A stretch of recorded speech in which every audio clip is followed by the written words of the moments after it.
Alors le comptoir de Miami Be Good, c'est un concept très original de restauration assise spécialisé dans la crêperie qui propose une expérience client vraiment unique. L'histoire de Miami Be Good, Miami Be Good c'est une mamie rigolote qui tire la langue, qui est bretonne. Miami Be Good, elle est bretonne, elle est fan de rock, elle est fan de cinéma américain, elle est fan des années 50. Et grâce à ce personnage, ce qu'on cherche à faire, c'est vraiment casser les codes de la crêperie traditionnelle. Ce personnage, forcément, il va aider. Et ensuite, Miami Be Good, elle nous accueille chez elle. Et donc, on mange dans chaque pièce de sa maison. On peut manger dans le salon de mamie, dans la cuisine de mamie, dans la buanderie de mamie, dans la chambre de mamie, dans le lit de mamie. En fait, on aime dire que Miami Be Good, c'est notre Madeleine de Proust parce qu'en fait, c'est plein de lieux chargés de souvenirs qui ont bercé notre enfance. Donc par exemple, on peut voir, il y a la bibliothèque verte, il y a des bibelots, il y a des canevas, etc. Donc en fait, c'est plein de choses qui remémorent le passé et c'est pour ça qu'on joue beaucoup sur l'émotion.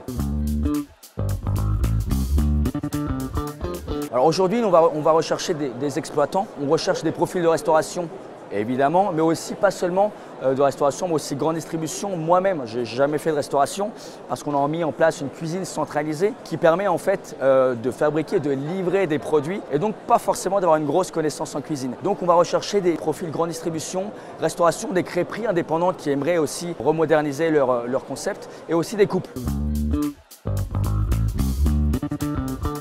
Nous, ce qu'on cherche là, c'est au moins déjà avoir un vrai premier contact sur la ville de Lyon. Donc nous, c'est une ville en effet qui est prioritaire parce que c'est une grande ville qui bouge. Et après toute France, on a écrit 20 ouvertures jusqu'en 2027. Et après un rythme de 6 ouvertures par an.